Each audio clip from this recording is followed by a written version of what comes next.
ॐ भूर्भुवः स्वः तत्सवितुर्वरेण्यं भर्गो देवस्य धीमहि धियो यो नः प्रचोदयात्। ॐ शान्ति शान्ति शान्तिः। अब नमस्कार दोस्तों, आज मैं आपको महर्षि पिपलाद और उनके शिष्यों के बारे में बताऊंगा। ये जो क्वेश्चन आंसर का जो सिलसिला है, ये प्रश्नोपनिषद से लिया गया है। 6 ऋषि पुत्रों को कुछ संदेह उत्पन्न हुआ, कुछ जिज्ञासा उत्पन्न हुई। उन्होंने जो है अपने जिज्ञासाओं और शंकाओं को जो है दूर करने के लिए महर्षि पिपलाद के पास जाने का निश्चय किया और एक एक ऋषि कुमार ने महर्षि पिपलाद से एक एक जो है प्रश्न पूछा और महर्षि ने उनका जो शंका समाधान था वो किया। लेकिन शुरू में महर्षि पिपलाद ने उनको सही पात्र होने के लिए 1 साल तक तपस्या और सात्विक प्रवृत्ति पैदा करने के लिए कहा। ऋषि कुमारों ने उनकी आज्ञा का पालन किया और फिर आगे जो हुआ वो अब मैं इस संवाद से शुरू करता हूँ। सुनिए। भारद्वाज ऋषि का पुत्र सुकेशा, शिवी का पुत्र सत्यकाम, शौर्य का पुत्र गार्ग्य, अश्वल का पुत्र कौशल्य, भृगु का पुत्र विदर्भी और दूसरा छठा जो है ऋषि पुत्र कवंदी। ये सब ब्रह्म प्राप्ति के लिए तत्पर और उत्सुक थे। उन सब ने मिलकर निश्चय किया कि परम आदरणीय पिपलाद ऋषि के पास जाकर ब्रह्म ज्ञान प्राप्त किया जाए। इस विचार से वे सब हाथों में समीधा पुष्प आदि लिए उनके पास पहुँचे।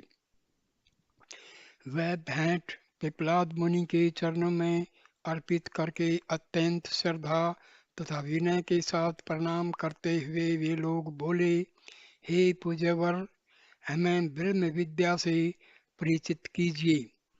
पिपलाद ऋषि ने उन लोगों से कहा, तुम लोग तपस्वी अवश्य हो, तथापि अभी तुम लोगों को और 1 वर्ष तक कठोर ब्रह्मचर्य धारण करके मेरे साथ रहकर पूर्ण आस्तिक भाव प्राप्त करना होगा। उसके बाद तुम लोग जो जो प्रश्न करोगे उन सब का उत्तर मैं स्पष्ट रूप से दे दूंगा। इन लोगों के जो प्रश्न थे वो एक जीवन क्या है, किस प्रकार जो है जीवात्मा आती है, और मतलब सिंपल जो लाइफ प्रोसेस है उससे लेकर के आखिर पर ब्रह्म परमेश्वर तक का जो है उनका शंका समाधान था। तो अब जो है शुरू करते हैं उनकी क्वेश्चन क्या क्या थे। उन लोगों ने पिपलाद ऋषि की आज्ञा का पालन अत्यंत श्रद्धा के साथ किया। 1 वर्ष तक उन सब ने पूर्ण ब्रह्मचर्य का पालन करके अपने मन में संशय रहित आस्तिकता की ओर ले जाने की पूरी साधना की। उसके बाद कत्य के पुत्र कबंधी ने मुनि के पास आकर यह प्रश्न किया, भगवान, दया करके यह बताइए कि इस समस्त जगत के प्राणी कहाँ से जन्म लेते हैं। अब पिपलाद मुनि ने जो उत्तर दिया है वो सुनिए। वो क्या कहते हैं, प्राणियों को रचने की इच्छा से प्रजापति ब्रह्मा ने तप किया, अर्थात पूर्ण रूप से अपने चित्त को जागृत किया। फिर उसके बाद उन्होंने अन्न और प्राण के जोड़े की उत्पत्ति की, इस उद्देश्य से कि वे दोनों एक प्रकार की प्रजा को उत्पन्न करेंगे। इन दोनों में सूर्य ही प्राण रूप अग्नि है और अन्न ही चंद्रमा है।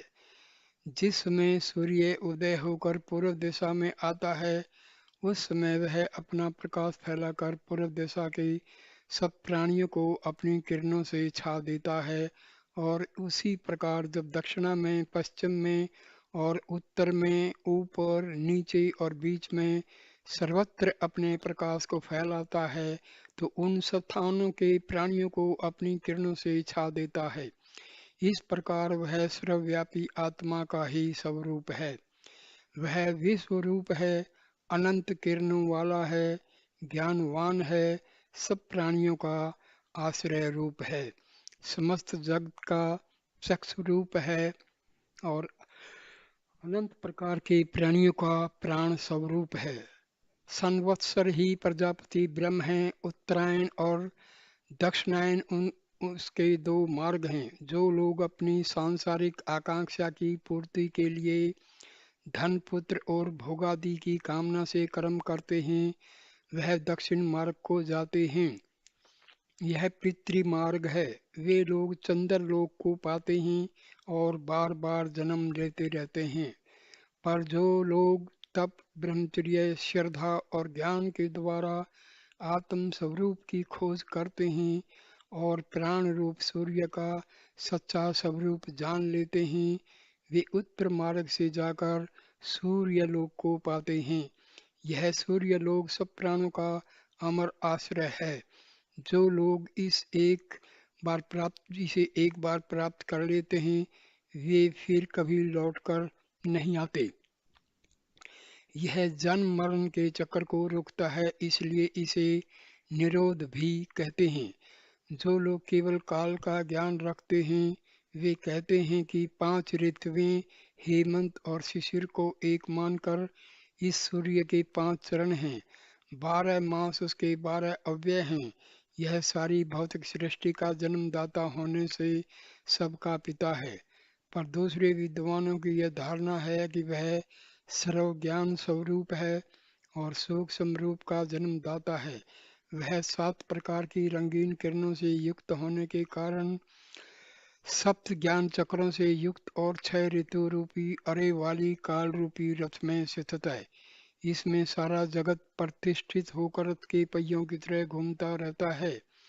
यह सूर्य रूपी ब्रह्म स्थूल तथा सूक्ष्म दोनों रूप से सृष्टि का कारण है।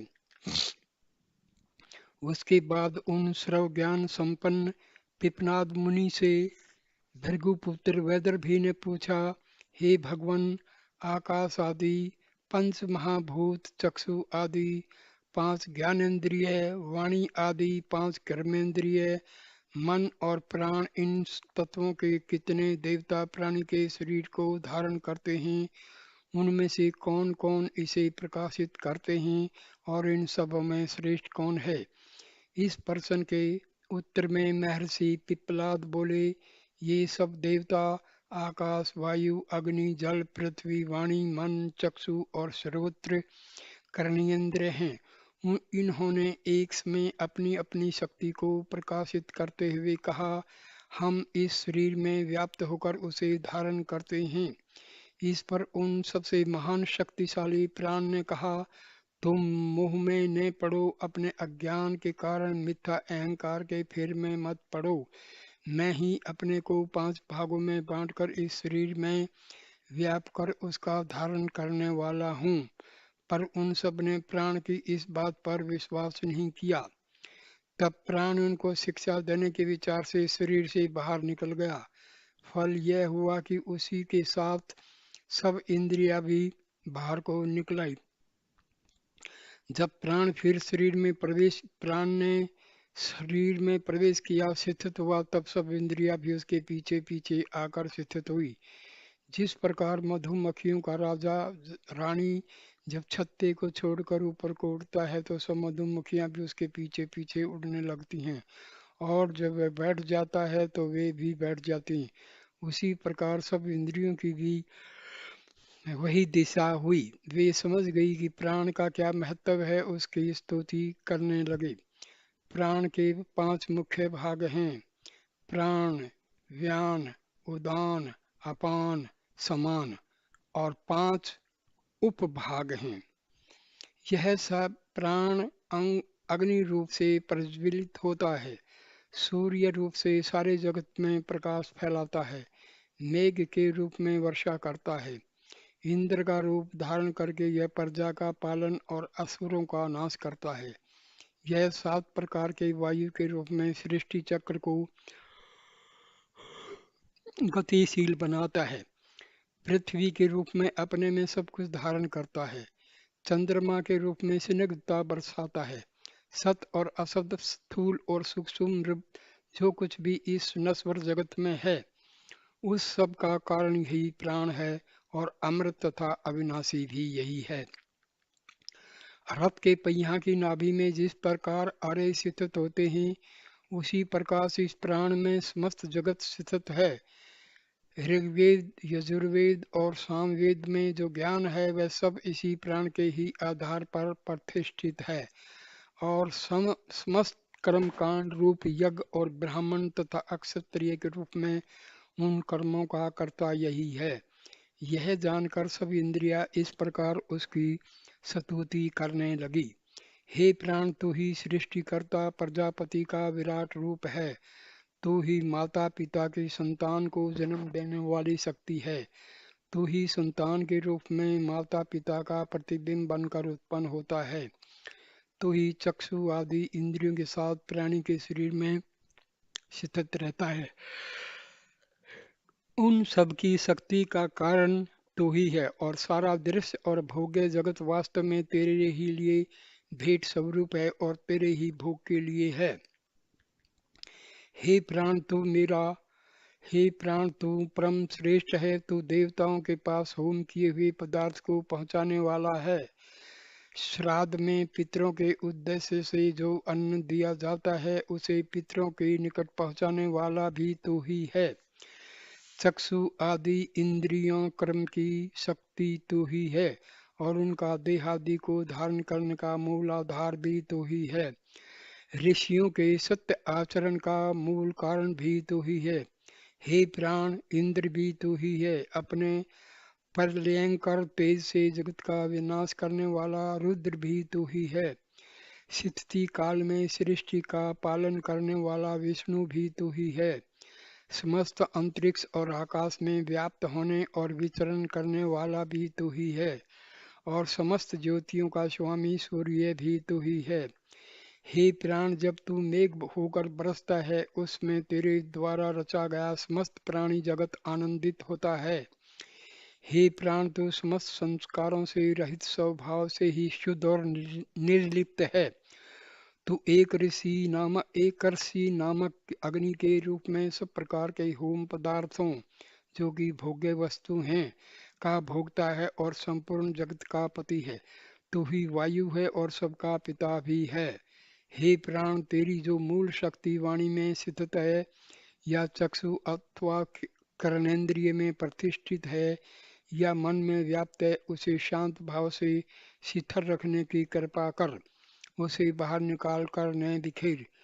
इसी में जगत का कल्याण है। हे प्राण, इस भूलोक में जो कुछ भी भोग्य सामग्री है, स्वर्गलोक में भी देवों के भोग के जो कुछ साधन हैं, वे सब तुम्हारे वश में हैं। हे प्राण, माता जैसे पुत्रों की रक्षा करती है, वैसे ही तुम हमारी रक्षा करो। हमारी बुद्धि को तुम निरंतर बढ़ाते जाओ और समृद्धि भी बढ़ाओ। इस प्रकार प्राण की स्तुति करते हुए इंद्रियों ने जाना कि प्राण की क्या महत्ता है। उसके बाद असवल के पुत्र कौशल्य ऋषि ने पिपलादी मुनि से प्रश्न किया, हे भगवान, यह प्राण कैसे और कहाँ से उत्पन्न होता है और इस शरीर में किस प्रकार प्रवेश करता है? अपने आप को विभक्त करके यह किस प्रकार स्थित रहता है?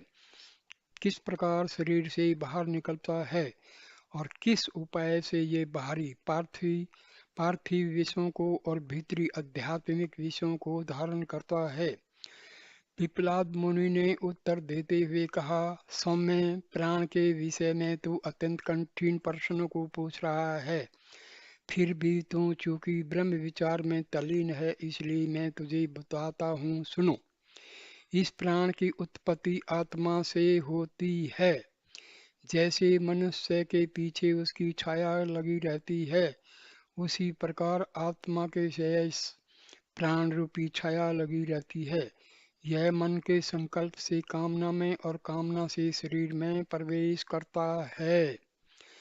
जैसे कोई सम्राट अपने अधीन छोटे मोटे राजाओं को यह कहकर नियुक्त करता है कि तुम अमुक स्थान में इतने ग्रामों का शासन करो और अमुक स्थान में उतने ग्रामों पर अधिकार कर लो, उसी प्रकार यह प्राण इंद्रिय रूप दूसरे प्राणों को भी अपने अपने अक्षेत्र पर विशेष विशेष प्रकार के काम करने के लिए नियुक्त करता है। यह प्राण मनुष्य शरीर के निचले भागों में अपान वायु की स्थापना करता है। अपने आप मुख और नाक से छेदों से निकलकर आंखों और कानों में प्रवेश करता है। बीच में समान वायु को प्रतिष्ठित करता है, जो पेट की आग में हवन लिए हुए अन्न को समान रूप से सारे शरीर में पहुंचाता है। पेट की इस आग में अन्न का हवन होने से उससे 7 ज्योतिर्मयी लपटें निकलती हैं, जो 2 आंखें, 2 कान, नाक के 2 छिद्र और एक मुख, इन सब को अपने अपने कर्तव्य कर्म का प्रकाश दिखाती रहती हैं। यह आत्मा निश्चित रूप से हृदय में स्थित है। इस हृदय से 101 नाड़ियां जुड़ी हुई हैं। उन नाड़ियों में से प्रत्येक के साथ 100 शाखा नाड़ियां जुड़ी हुई हैं, और फिर उनमें से प्रत्येक के साथ भी और शाखा नाड़ियां जुड़ी रहती हैं। इन सब नाड़ियों में सारे शरीर में व्याप्त होने वाला व्यान नामक वायु विचरण करता है। उनमें से एक नाड़ी सुषुम्ना ऊपर को गई है, उससे होकर उदान वायु ऊपर को जाता है और जीव को पुण्य कर्मों द्वारा पुण्य लोक, देवलोक, पाप कर्म द्वारा पाप लोक और पाप पुण्य दोनों के सम्मिश्रण से मनुष्य को लोक जाता है। ये हृदय की जो बात कही है, ये स्पिरिचुअल हार्ट है, आध्यात्मिक हृदय है। और जो सुषुम्ना नाड़ी है, इसके साथ 2 नाड़ियां और हैं, ईडा और पिंगला। ये इसके दोनों साइड में हैं, लेफ्ट साइड और राइट साइड में। सुषुम्ना जो नाड़ी है वो हमारी सबसे मुख्य नाड़ी है। इसी से कुंडलिनी जागरण जो है जब होता है, तो कुंडलिनी इसी सुषुम्ना के द्वारा मूलाधार चक्कर से सहस्रार चक्कर ब्रह्मरंध्र तक जो है पहुंचती है। तो ये जो नाड़ियां हैं, ज़्यादातर इंसान का जो अ, सात्विक, राजसिक और तामसिक जो नेचर है उसके ऊपर डिपेंड करता है।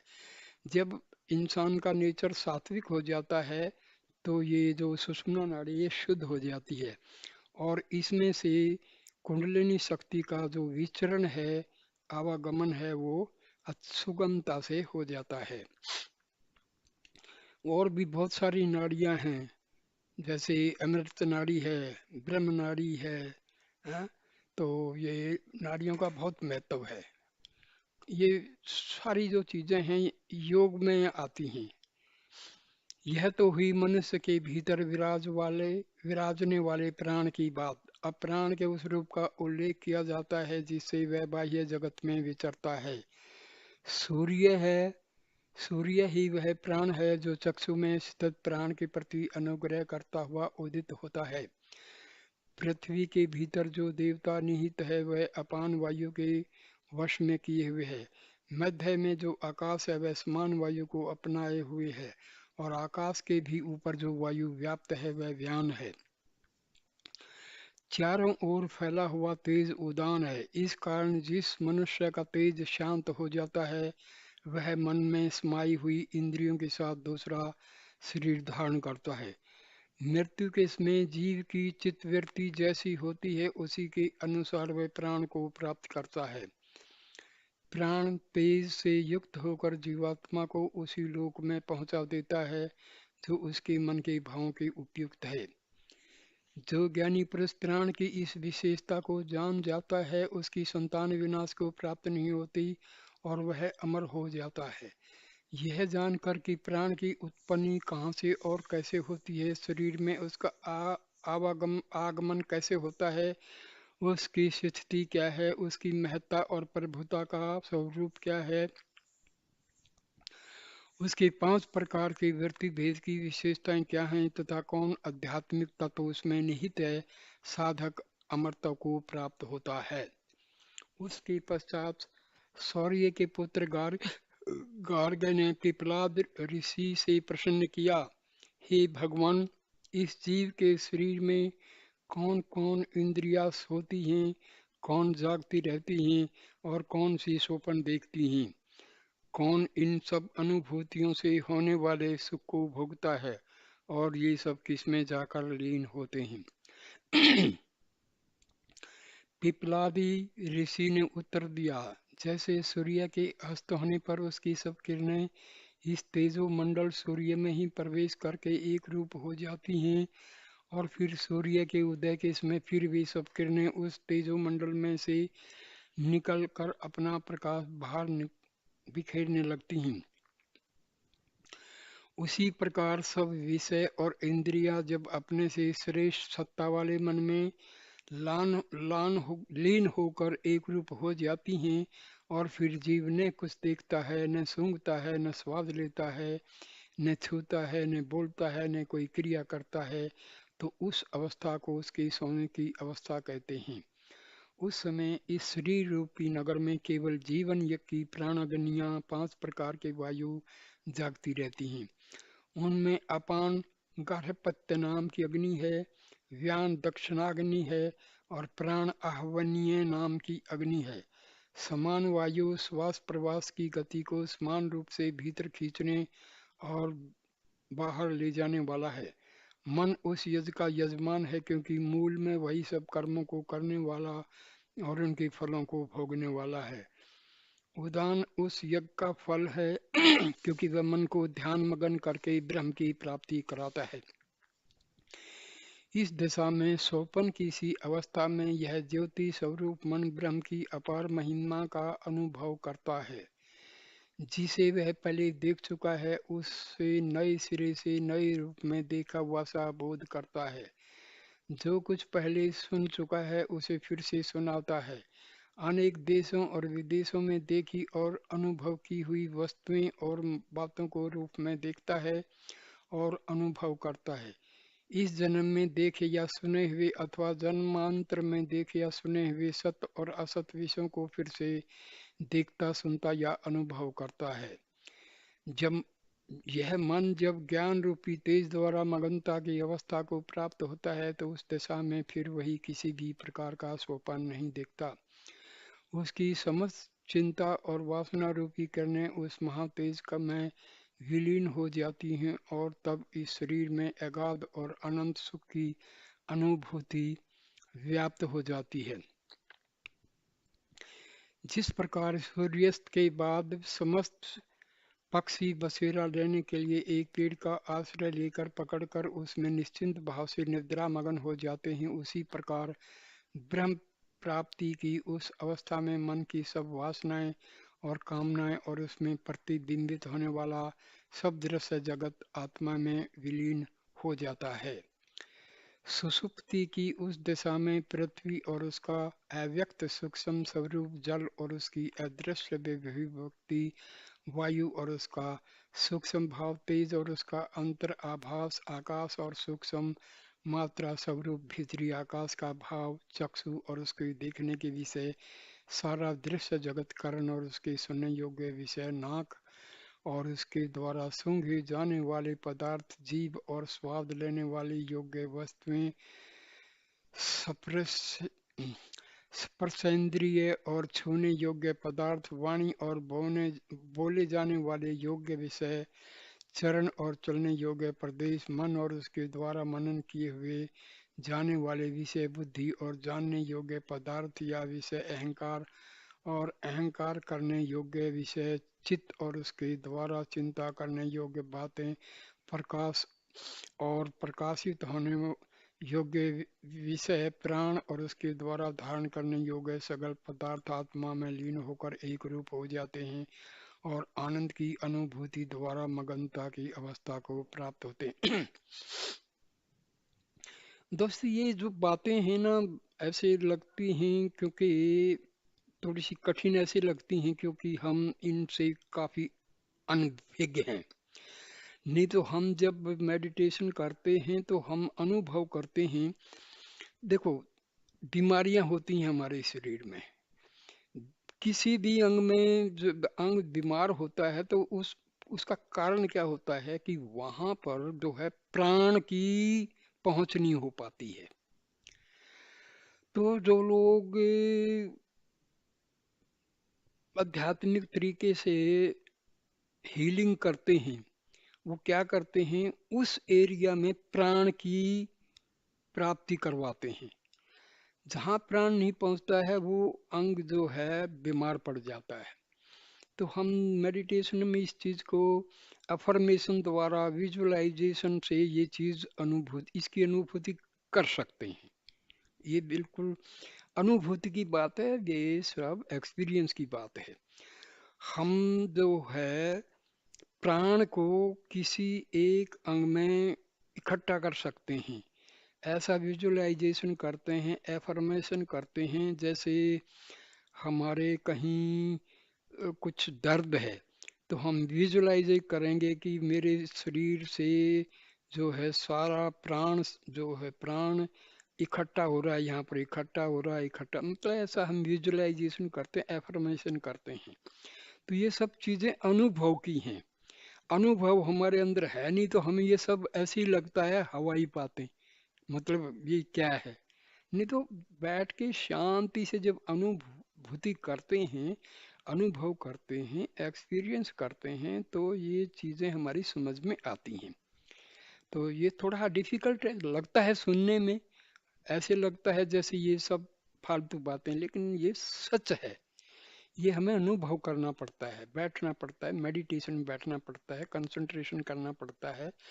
और हम देखो हमारे शरीर में कमजोरी आती है, बुद्धि निस्तेज हो जाती है, याददाश्त चली जाती है। इसका कारण क्या है कि प्राण की जो शक्ति है वो मिल नहीं पा रही है पूरे शरीर में। तो हम ये जब मेडिटेशन करें तो विजुअलाइज करें कि प्राण शक्ति हमारे सहस्रार के द्वारा शरीर में प्रवेश कर रही है, प्रवेश कर रही है। ऐसे थोड़ा देर विजुलाइज करेंगे, फिर ये प्राण शक्ति सहस्रार से नीचे आ रही है, नीचे आ रही है, आज्ञा चक्र में पहुंच गई है, आज्ञा चक्र में पहुंच गई है। आज्ञा चक्र से प्राण शक्ति विशुद्धि चक्र में पहुंच गई है, विशुद्धि चक्र में पहुंच गई है, विशुद्धि चक्र से अनाहत चक्र में पहुंच गई है, अनाहत चक्र में पहुंच गई है, अनाहत चक्र से नीचे की तरफ जा रही है, मणिपुर चक्र में पहुंच गई है, मणिपुर चक्र में पहुंच गई है। फिर प्राण शक्ति जो है नीचे जा रही है, नीचे जा रही है, स्वादिष्ठान चक्र में पहुंच गई है, स्वादिष्ठान चक्र से मूलाधार चक्र में पहुंच गई है। फिर आहिस्ता आहिस्ता शरीर के एक एक सेल में, एक एक कोष में प्राण शक्ति भर रही। तो भाई ये चीजें अनुभव की हैं, ये करो तो पता लगेगा। ये सब आसान है, नहीं तो मुश्किल दिखाई देता है। और फिर हमारा मन जो है वो मतलब उचट जाता है इन चीजों से। स्पिरिचुअलिज्म जो है ना, मतलब अनुभव की चीज है, ये करना पड़ता है। करके देखो तो ये बहुत आसान है। जैसे मैंने ये बताया ना विजुअलाइजेशन, ये बिल्कुल बिल्कुल आसान तरीका है। प्राण शक्ति को हम जो है नॉर्मल सांस जो लेते हैं उसमें प्राण की जो मात्रा है वो बहुत कम होती है। जब प्राणायाम करते हैं तो थोड़ी मात्रा में हमारे पास प्राण शक्ति आती है। लेकिन जिस टाइम मेडिटेशन करते हैं, क्योंकि हमारा मूल स्रोत क्या है, पावर का, शक्ति का, आत्मा है। तो हम आत्मा से रिक्वेस्ट करते हैं कि इस ब्रह्मांड से प्राण शक्ति को खींच के शरीर में प्रवेश कराओ। तो भाई करो। ये दूसरे किसी वीडियो में ये दूंगा। ये प्रक्रिया बहुत आसान है और इसको करने से हम जो हैं प्राण शक्ति, प्राण वायु, इसको अपने शरीर में अच्छी मात्रा में धारण कर सकते हैं। तो आगे चलिए। वह सुषुप्ति की अवस्था में अविनाशी आत्मा में उसी प्रकार लीन हो जाता है जिस प्रकार जल के सूख जाने पर उसका प्रतिबिंब सूर्य में ही विलीन हो जाता है। हे सौम्य, सब प्रकार की इच्छाओं और चिंताओं से रहित होकर जो उस अज्ञान से मुक्त शरीर के सब संस्कारों से शून्य निर्गुण शुभ्र प्रकाश में कभी विनष्ट न होने वाले परब्रह्म को ज्ञान जाता है, तब वह उसी श्रेष्ठ अविनाशी को प्राप्त होता है और अविद्या से रहित होकर सर्वज्ञ सब कुछ जानने वाला बन जाता है। हे सौम्य, जिस परम तत्व में सब प्राण पंच महाभूत अग्नि वायु आदि सब देवता समस्त इंद्रियों के साथ लीन हो जाते हैं, उस विज्ञान स्वरूप ब्रह्म को जो जान जाता है वह सर्वज्ञ होकर सब में व्याप्त हो जाता है। उसके पश्चात शिवी के पुत्र सत्यकाम ने पिप्पलाद मुनि से प्रसन्न किया, हे भगवान, मनुष्यों में जो विद्वान व्यक्ति मृत्यु के समय तक जीवन भर ओंकार का ध्यान करे, उसके रहस्य का भेद करके उसके महत्व से परिचित हो जाए, वह किस लोक को प्राप्त करता है। पिपलाद ऋषि ने उत्तर में कहा, हे सत्य काम, यह ओंकार निश्चय ही पर ब्रह्म भी है और अपर ब्रह्म भी है। देखिए मैं बताऊं आपको, आप ओम का जाप कीजिए, मैंने वीडियो भी दिया हुआ है। ओम का जाप करते हैं ना तो क्या होता है, हमारे अनाहत में भी एक नाद है ओम का। जब हम जिह्वा के द्वारा ओमकार का जाप करते हैं तो सिंक्रनाइजेशन हो जाता है हमारे द्वारा जो जाप है उसका, और अंदर से नेचुरल रूप में जो अनाहद नाद है दोनों का सिंक्रनाइजेशन हो जाता है। और इससे हमारे शरीर में जो है बहुत ही सात्विक प्रवृत्तियां और आध्यात्मिक आनंद शुरू हो जाता है। ये करके देखने की बात है। ओम का जाप कैसे किया जाता है? 10 5 सेकंड, 6 सेकंड, 10 सेकंड, जैसा जिसकी शरीर की अवस्था है। पहले थोड़ा सा ऊंची आवाज में मुंह खोल के किया जाता है, फिर होठों को बंद करके किया जाता है। तो इससे क्या है, हमारा अंदर जो नेचुरल अनाहत चक्कर से नाद निकलता है वो और ये दोनों मिलकर के सिंक्रनाइजेशन हो जाता है। इससे एनर्जी पैदा होती है, पॉजिटिव एनर्जी पैदा होती है और सारे शरीर में सारे कोषों में फैल जाती है और बाहर से भी प्राणवायु का प्रवेश होता है। तो ये सब क्रियाएं करने की है, केवल पढ़ने से सुनने से तो कुछ होना नहीं है। We have to do something, करना है, करने की चीज है। अध्यात्मवाद जो है ना, सिर्फ सुनने से काम नहीं चलता है, ये करने का है। करने से ही पता लगता है कि ये जो मैं बता रहा हूँ ये है क्या, नहीं तो सिर्फ कहानी नजर आती है। तो पिपलाद ऋषि ने उत्तर में कहा, हे सत्य काम, यह ओंकार निश्चय ही पर ब्रह्म भी है और अपर ब्रह्म भी है, अर्थात जो अनादि और अविनाशी ब्रह्म सृष्टि और प्रलय दोनों अवस्थाओं में सब समय समान रूप से जगत में व्याप्त रहता है। वह अजर अमर परम पुरुष का प्रतीक भी यही ओंकार है और उस परम तत्व से उत्पन्न प्राण तत्व भी वही है। इस ओंकार द्वारा ब्रह्म के इन दोनों रूपों का ध्यान होता है। ध्यानी पुरुष अपने ध्यान के स्वरूप के अनुसार इन दोनों में से एक को प्राप्त होता है। देखिए, कोई भी गुरु जो कहते हैं गुरु, कोई भी आपको कोई शक्ति प्रदान कर नहीं सकता है, रास्ता बता सकता है, करना आपको है। जो भी कुछ करना है वो स्वयं को करना है, दूसरा कोई कुछ नहीं कर सकता। इवन परमात्मा भी आकर के वो कृपा दृष्टि से आपको उस रास्ते में लगा सकता है, थोड़ी मतलब एक रास्ता दिखाया जा सकता है, लेकिन करना फिर भी आपको ही है। ये ध्यान देने की बात है। वह यदि इस ओंकार की केवल एक मात्रा का ध्यान करे, अर्थात यदि वह केवल उसके प्रारंभिक स्वरूप का ध्यान करे, तो वह ऋग्वेद के मंत्रों से व्यतीत होकर फिर नए सिरे से इस पृथ्वी पर मनुष्य योनि में जन्म लेता है और अपने पूर्व जन्म में अर्जित ज्ञान की खोज की संस्कार द्वारा प्रेरित होकर तपस्या करता है और ब्रह्मचर्य भी धारण करके श्रद्धा से युक्त होकर ब्रह्म की महिमा का देखिए, हमारी जो आत्मा है जिसको हम उसका हिस्सा कहते हैं चित्त। चित्त में वेदों का, शास्त्रों का सारा ज्ञान संग्रहित है। जैसे जैसे हमारी मेडिटेशन बढ़ती जाएगी ये ज्ञान अपने आप फूटना शुरू हो जाएगा, पूरा एक्सपोज होना शुरू हो जाएगा। ऋषियों ने वेद कैसे लिखे थे? उन्होंने तपस्या की, उन्होंने मेडिटेशन किया और फिर जो है स्वतः ये ज्ञान उनके हृदय में उत्पन्न हुआ है। तो ये हम भी कर सकते हैं। देखो, ये ध्यान देना है, जब ऋषियों ने किया, योगियों ने किया, सिद्धों ने किया, तो भाई आत्मा हमारे पास भी वही है, तो हम भी कर सकते हैं। ये ध्यान देने, ये उम्मीद रखो, when they could do we can equally do the same thing, मतलब हम भी कर सकते हैं। ये दृढ़ निश्चय जब हमारे अंदर हो जाएगा, विश्वास पैदा हो जाएगा, वी आर कन्विंस्ड, फिर कोई समस्या नहीं है। लेकिन मुश्किल ये है कि हम करते नहीं हैं, हम बस आलस्य में रहते हैं। कोई आएगा, कुछ हो जाएगा, कुछ नहीं होगा भाई, करना पड़ेगा।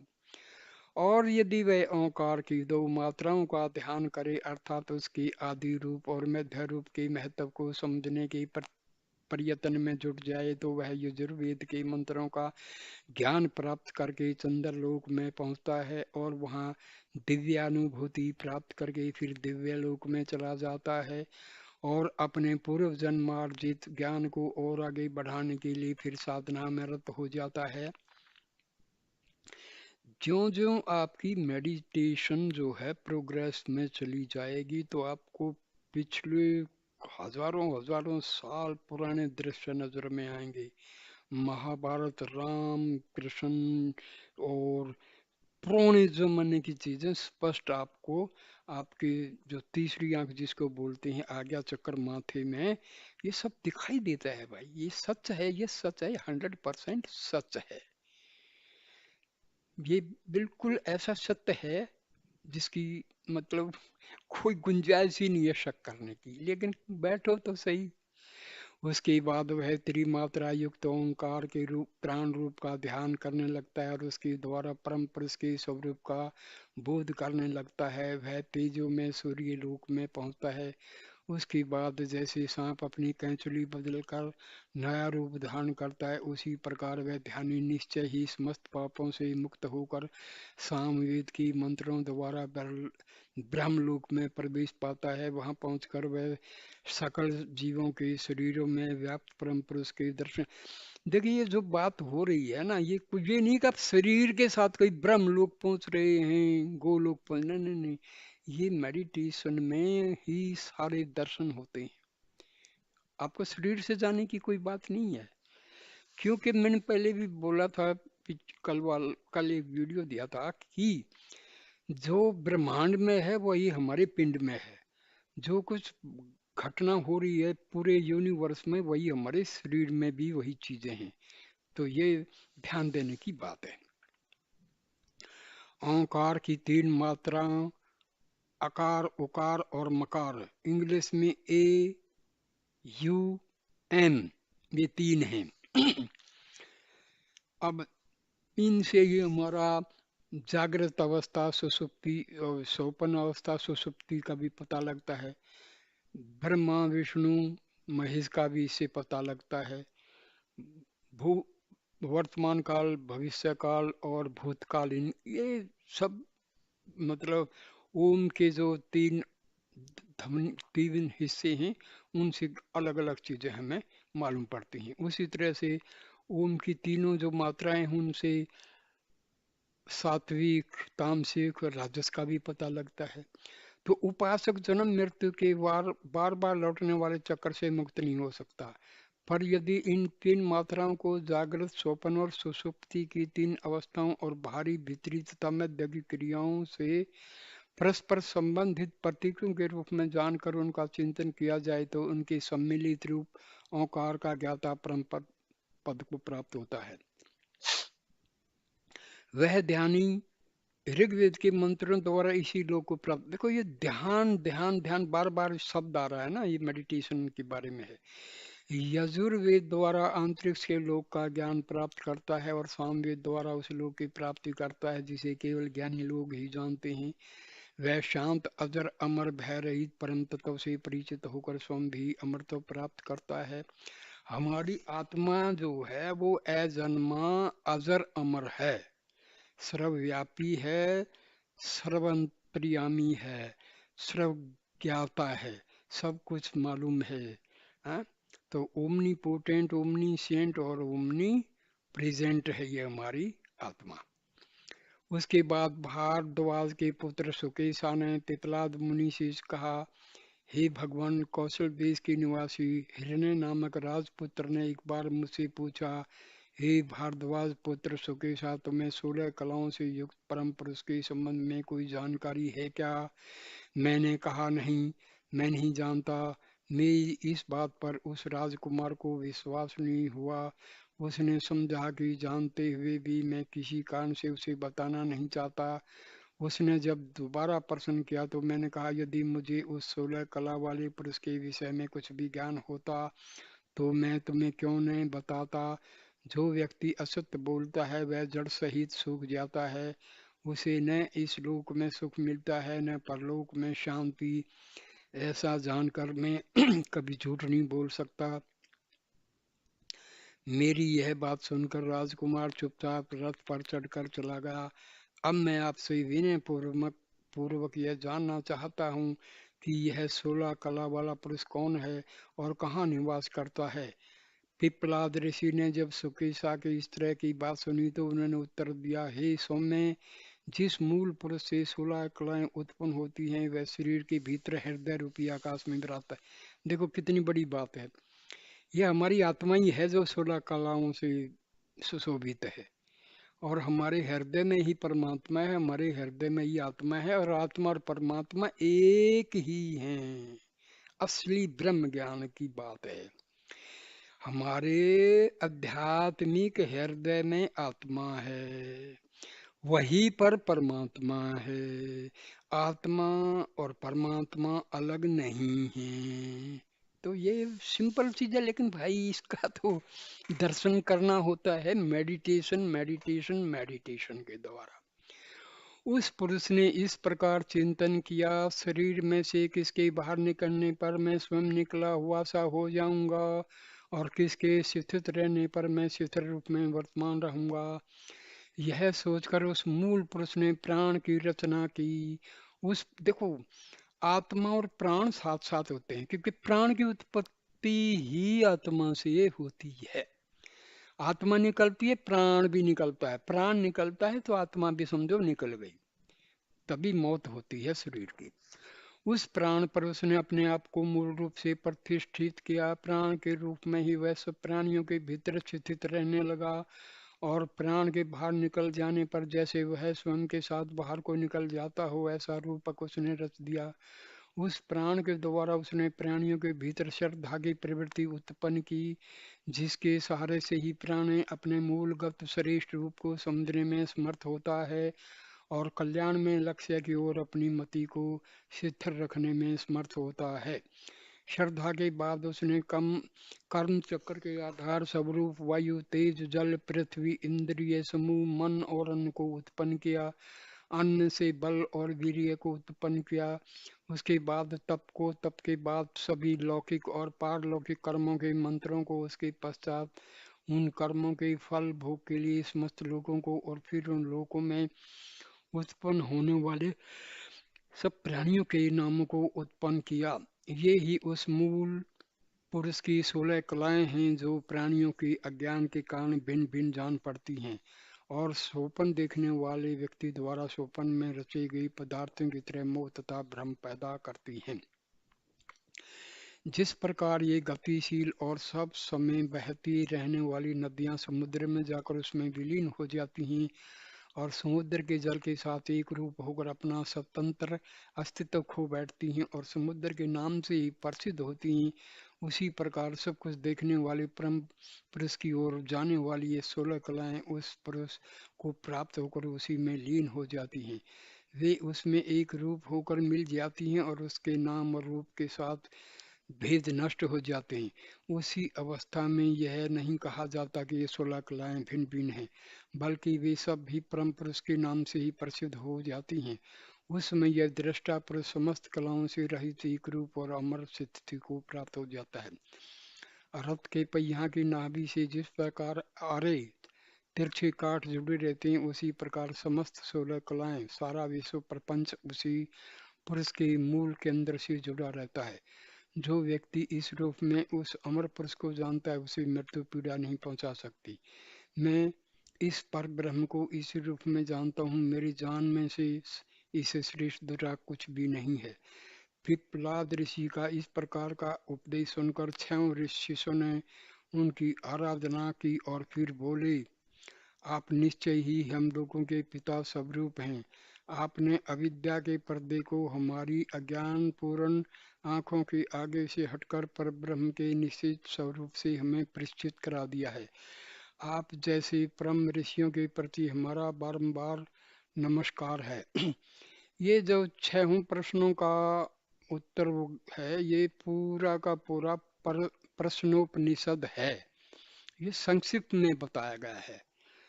तो मैं आगे जो है जब उपनिषदों का एक्चुअल वीडियो बनाऊंगा, तो उस टाइम प्रश्नोपनिषद में इनका और विस्तृत रूप में जो है एक्सप्लेनेशन होगा। तो नमस्कार दोस्तों, आप कृपा करके मेरे वीडियोस को ज़रूर लाइक कीजिए, शेयर कीजिए, कमेंट कीजिए, प्रश्न पूछिए और चैनल को सब्सक्राइब ज़रूर करिए, क्योंकि ये जो ज्ञान है ये बहुत ही ज़रूरी है। हमारा हिंदू धर्म के बढ़ाने के लिए बहुत ही ज़रूरी है। हम सब भूल गए हैं, हम पाश्चात्य सभ्यता में इतने जो है मगन हो गए हैं कि हमने अपने मूल जो हमारी मूल शक्ति है, मूल स्रोत है ज्ञान का, उसको भुला बैठे हैं। तो भाई थोड़ा थोड़ा करके कृपा करके आप लोग मेडिटेशन शुरू कर दीजिए। इससे आपको आनंद आना शुरू हो जाएगा। कुछ भी मुश्किल नहीं है, थोड़ा टाइम निकालिए, ये बहुत ही ज़रूरी है। नमस्कार। ओम शांति शांति शांति ही।